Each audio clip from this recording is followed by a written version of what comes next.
Alors le nom du groupe c'est Spy in Bezac. Spy in Bezac c'est parce que justement ça va être basé sur une histoire d'espionnage. Donc un espion en fait qui sera chargé un petit peu de découvrir un petit peu le génie de Vauban et de savoir comment ça se passe et comment il a réussi à créer justement ces citadelles-là.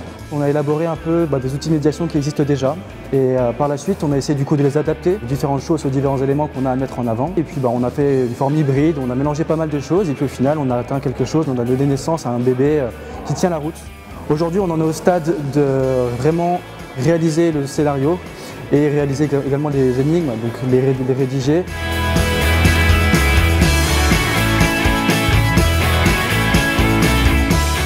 Alors les étapes d'aujourd'hui, ça va surtout être de la conception. On finit d'écrire l'histoire, la plupart des énigmes sont faites.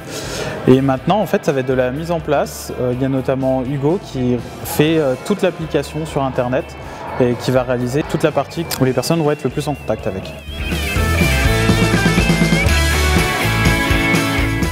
Pas mal de difficultés techniques, mine de rien, pouvoir obtenir des pings parce qu'on veut avoir une réponse avec du son qui s'active au passage des gens.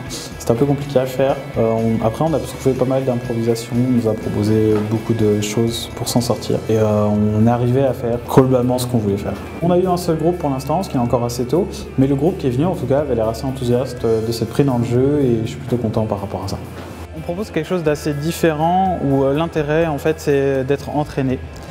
On fait une histoire qui est un peu captivante, un personnage qui est déchiré entre ses origines et son lieu de vie. Et on trouve que c'est assez intéressant cet équilibre entre ludicité et amusement.